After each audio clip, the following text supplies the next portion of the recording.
आपके लिए बहुत ही वरदान रहने वाली है, सिर्फ ये 1 चम्मच।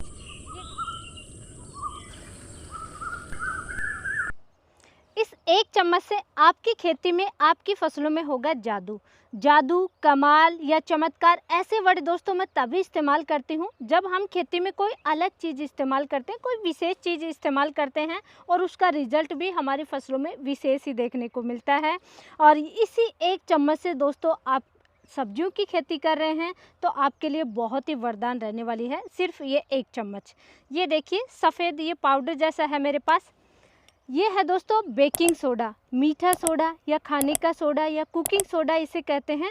ये होता है सोडियम बाइकार्बोनेट, जिसका फॉर्मूला होता है NaHCO3, शुद्ध सोडियम बाइकार्बोनेट होता है। और इसका इस्तेमाल दोस्तों हमारे सब्जी वर्गीय फसलों के लिए बहुत ही विशेष रहने वाला है। देखिए अभी गर्मियां हैं तो इस समय बहुत तरीके की अलग फंगस आती है। आने वाले समय में बारिश का समय आएगा, जैसे ही बारिश का समय आता है तो अलग तरीके की फंगस का अटैक होता है और फसलों में बहुत ज़्यादा अटैक देखने को मिलता है, कंट्रोल नहीं देखने को मिलता है। और विशेष तौर से जहाँ पे घरेलू चीज़ों का इस्तेमाल करते हैं किसान भाई, 100% ऑर्गेनिक खेती नहीं करते लेकिन केमिकल का इस्तेमाल करने से भी बचते हैं, तो वहाँ के लिए ये चीज़ें बेस्ट हैं। ऐसी घरेलू चीज़ों का इस्तेमाल करना चाहिए। जो आप fungicide, chemical, harmful chemical fungicide का आप इस्तेमाल करते हो अपनी फसलों में, तो ये एक अल्टरनेटिव फंगिसाइड का काम करेगा आपके लिए दोस्तों। सबसे पहले हम जानते हैं दोस्तों ये होता क्या है। देखिए सफ़ेद कलर का क्रिस्टलीय पाउडर जैसा होता है, यह है बेकिंग सोडा इसे कहते हैं। शुद्ध सोडियम बाइकार्बोनेट होता है, बेकिंग पाउडर नहीं है दोस्तों, बेकिंग पाउडर का इस्तेमाल नहीं करना है। ये आप फ़र्क समझ लेना दोस्तों यहाँ पे विशेष तौर से। बेकिंग सोडा होता है शुद्ध सोडियम बाइकार्बोनेट और बेकिंग पाउडर होता है। शुद्ध बेकिंग सोडा में हम एसिडिक चीज़ें मिलाते हैं, साथ ही कॉर्न स्टार्च मिलाते हैं, तब बनता है बेकिंग पाउडर। तो बेकिंग पाउडर का इस्तेमाल नहीं करना। और बेकिंग पाउडर में एसिडिक होता है उसका नेचर और इसका होता है एल्कलाइन। तो एक बार मैं फिर से शॉर्ट में रिपीट कर देती हूँ दोस्तों, आपको यूज करना है खाने का सोडा, मीठा सोडा या कुकिंग सोडा कहते हैं, या शुद्ध सोडियम बाइकार्बोनेट, इसका इस्तेमाल आपको करना है, बेकिंग पाउडर का इस्तेमाल नहीं करना है। सबसे पहले दोस्तों इसके एक्शन के बारे में बात करें कि ये फसलों में क्या कार्य करता है, तो बहुत ही अच्छा एक तरीके से ये फंगिसाइड का काम करता है। फसल के पत्तों पे जो फंगस का अटैक होता है तो उस फंगस को वहीं पे कंट्रोल करता है। प्रिवेंटिव तौर पे भी फंगिसाइड का कार्य करेगा और क्यूरेटिव तौर पे भी ये फंगिसाइड का कार्य करता है। लाइट क्यूरेटिव तौर पे फंगिसाइड का कार्य करेगा और प्रिवेंटिव करते हैं तो बहुत अच्छा रिजल्ट मिलता है। हर 7 दिन में अगर आप रिपीट करते हैं, इसका इस्तेमाल करते रहते हैं अपनी फसलों में, या गार्डनिंग के पर्पज़ से आप कम दूरी में, जैसे गार्डन होते हैं छोटे छोटे, वहाँ पे भी आप अपनी फसलें लगाए रखते हैं, पौधे होते हैं, तो उनके लिए बेस्ट है। या जैसे हमारी तरह 100% ऑर्गेनिक खेती नहीं करते लेकिन हार्मफुल केमिकल का इस्तेमाल नहीं करते हैं, उन किसान भाइयों के लिए बहुत ही वरदान साबित होता है ये बेकिंग सोडा। तो ये एक फंगिसाइड का कार्य करता है, प्रिवेंटिव और लाइट क्यूरेटिव फंगिसाइड के तौर पे आप इसका इस्तेमाल करेंगे। फसलों की बात करूँ तो हर फसल में आप इसका इस्तेमाल कर सकते हैं, सिर्फ और सिर्फ ऐसी फसल जो कि एसिडिक नेचर की होती हैं, जैसे कि ब्लूबेरी की खेती, वहाँ पे इस्तेमाल नहीं करते। बाकी आप जो भी हमारे सब्जी वर्गीय फसलें हैं सब में इस्तेमाल कर सकते हैं। मिर्च, टमाटर, लौकी, तोरई, करेला, भिंडी, तरबूज, खरबूज, प्याज, लहसुन, सब में बेझिझक आप इस्तेमाल कर सकते हैं।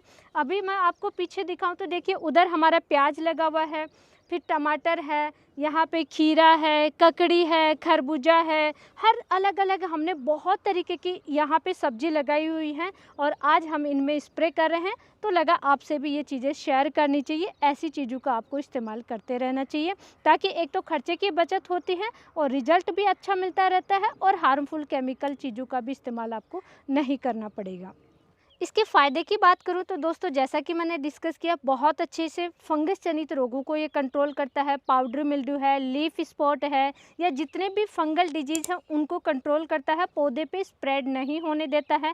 साथ ही फाइटोटोनिक इफेक्ट देखने को मिलता है, क्लोरोफिल की मात्रा आपके पौधे में बढ़ जाती है। ये इसका बहुत अच्छा रिजल्ट देखने को मिलता है। जब आप स्प्रे करेंगे, स्प्रे करने के 4 से 5 दिन बाद में देखेंगे पौधा स्वस्थ रहेगा और हरा भरा, आपको ज़्यादा हरा भरा दिखाई देगा।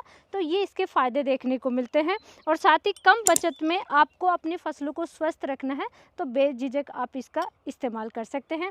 लेकिन केवल इसके इस्तेमाल करने से आपको बहुत अच्छा रिजल्ट नहीं मिलेगा, इसके साथ में आपको अन्य चीज़ें भी मिलानी चाहिए। तो इसके साथ में दोस्तों सबसे बेस्ट है, देखिए जहाँ पे ऑर्गेनिक खेती होती है या रासायनिक खेती कर रहे हैं वहाँ पे भी आप इस्तेमाल कर सकते हैं।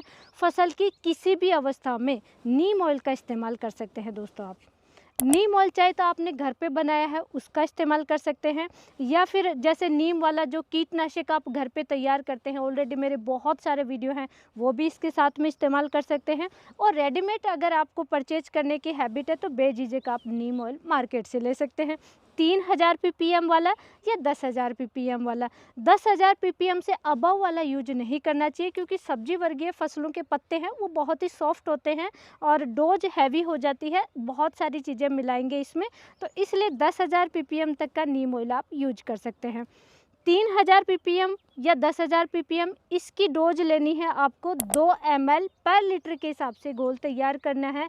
और इसकी डोज की अगर मैं डिस्कस करूं तो दोस्तों इसकी डोज होती है 3 ग्राम प्रति लीटर के हिसाब से आपको घोल तैयार करना है। 1 लीटर में 3 ग्राम आपको लेना है और एक स्प्रे पंप में आपको 50 से 60 ग्राम आपको लेना चाहिए एक स्प्रे पंप में।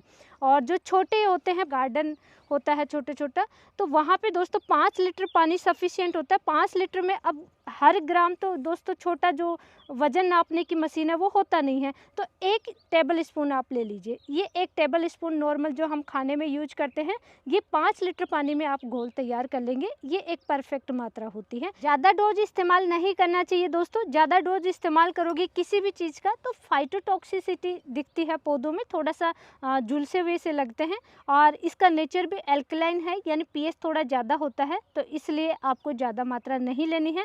5 लीटर पानी में आपके लिए कोई वज़न नापने का नहीं है, तो 1 टेबल स्पून लेंगे आप। और अगर आपका थोड़ी ज़्यादा दूरी में खेती करें तो 50 से 60 ग्राम एक स्प्रे पंप में आप लेंगे। अभी हम घोल तैयार कर लेते हैं। लाइव में आपको दिखाती हूँ हम किस तरीके से इस्तेमाल करते हैं, और आपको कुछ सावधानियाँ ज़रूर ध्यान रखनी चाहिए, वो भी मैं डिस्कस करूँगी। लेकिन पहले आपको यूज करने का तरीका सही होना चाहिए आपका, तो मैं आपको दिखाती हूँ। सबसे पहले तो टंकी आपकी बिल्कुल क्लीन होनी चाहिए, फिर थोड़ा सा आपको पानी डालना है।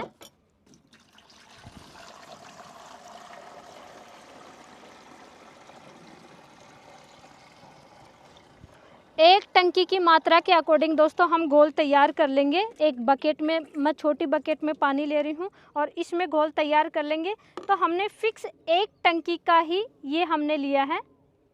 ये मैं कंप्लीट इसमें डाल करके घोल तैयार कर लूँगी और फिर इसमें हम डालेंगे। ये हमारा 50 से 60 ग्राम के बीच है, तो ये मैं कंप्लीट इसमें डाल रही हूँ।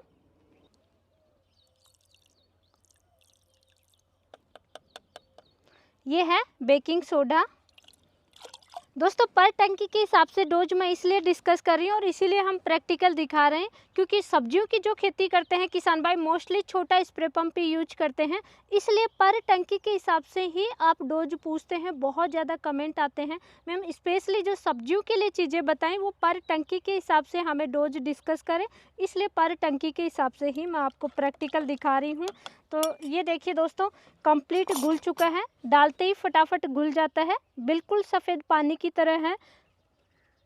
ये घुल चुका है मेरा, 100% वाटर सोलेबल होता है। तो ये मैं इसमें डाल देती हूँ।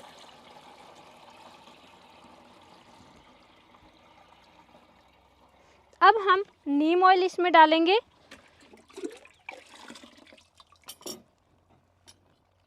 के साथ में सबसे बेस्ट कॉम्बिनेशन होता है नीम ऑयल। देखिए जहाँ पे फ्लोरिंग स्टेज होती हैं, मधुमक्खियों को हार्म नहीं होना चाहिए, मधुमक्खियाँ आपके खेत से या आपके गार्डन से नहीं जानी चाहिए, तो नीम ऑयल का आप इस्तेमाल कीजिए। और किसी भी स्टेज के लिए बेस्ट होता है नीम ऑयल। तो ये हम मेरे पास है 3000 ppm का, आप 10,000 ppm तक का इस्तेमाल कर सकते हैं बड़ी क्रॉप है तो।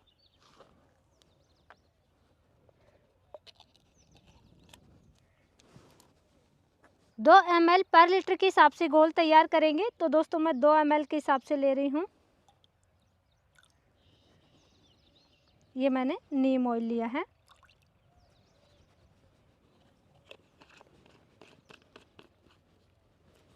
और ये देखिए दोस्तों, कुछ किसान भाइयों के कमेंट आते हैं नीम ऑयल पानी में कैसे मिक्स होता है, तो देखिए बहुत अच्छे से मिक्स हो चुका है। ये देखिए,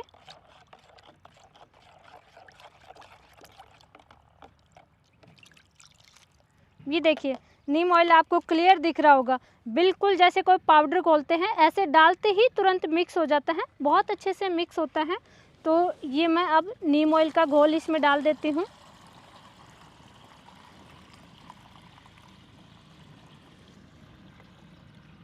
दोस्तों नीम ऑयल जहाँ पे इस्तेमाल कर रहे हैं तो इसके साथ में स्प्रेडर की आवश्यकता नहीं है, केवल ये दो ही चीज़ ही लेंगे हम, बेकिंग सोडा और नीम ऑयल। और ये कंप्लीट हमने पानी से भर लिया है। अब सबसे इम्पोर्टेंट है, सबसे पहले दोस्तों सावधानी ज़रूर ध्यान रखनी है। देखिए आप अपनी फसलों में इस्तेमाल कर रहे हैं तो सबसे पहले तो अपनी फसल में पानी देना है। कोई भी स्प्रे करने से पहले, अभी टेम्परेचर बहुत हाई जा रहा है तो साइड इफ़ेक्ट नहीं होना चाहिए, इसलिए कोई भी स्प्रे कर रहे हैं सबसे पहले अपनी फसल में पानी दीजिए। और विशेष तौर से इसका नेचर होता है, बेकिंग सोडा का नेचर होता है दोस्तों एल्कलाइन, तो कोई साइड इफ़ेक्ट आपकी फसल में नहीं आए। कोई भी फंगिसाइड कीटनाशक का इस्तेमाल करें, शाम के समय आपको स्प्रे करना है। जैसा कि आप हमें भी देख रहे हैं, अभी शाम का समय हो चुका है, अब हम स्प्रे करेंगे। तो पहले पानी देना है, शाम के समय आपको स्प्रे करना है। इन चीज़ों का ज़रूर ध्यान रखिए। और रिपीट की अगर मैं बात करूँ तो 7 दिन में आप रिपीट कर सकते हैं, यानी हर हफ्ते में, हर वीक में एक बार आप स्प्रे कर सकते हैं। और सबसे बेस्ट होता है जैसे कि 100% जहाँ पे ऑर्गेनिक खेती करें या कम केमिकल यूज करते हैं, वो किसान भाई घर पे ही फंगिसाइड कीटनाशक तैयार कर करके यूज कर रहे हैं और हर 7 दिन में इस्तेमाल करना होता है। तो कभी कोई दूसरा जैसे छाछ वगैरह का स्प्रे कर लिया, कोई और कीटनाशक आपने तैयार किया उसका इस्तेमाल कर लिया, कभी ये यूज कर लिया, इस तरीके से बार बार आप चेंज करके इस्तेमाल करेंगे तो ये बेस्ट ऑप्शन है।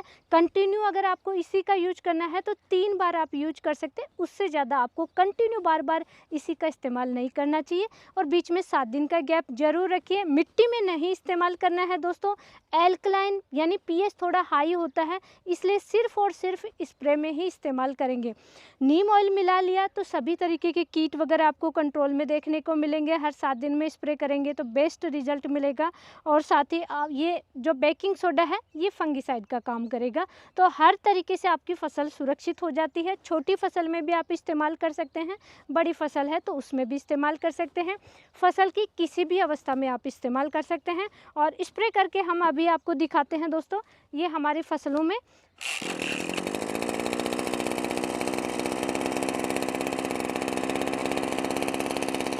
टंकी में भी डाल करके दोनों चीज़ें और मिक्स बहुत अच्छे से करना है दोस्तों। ये देखिए जैसा कि हम कर रहे हैं यहाँ पे।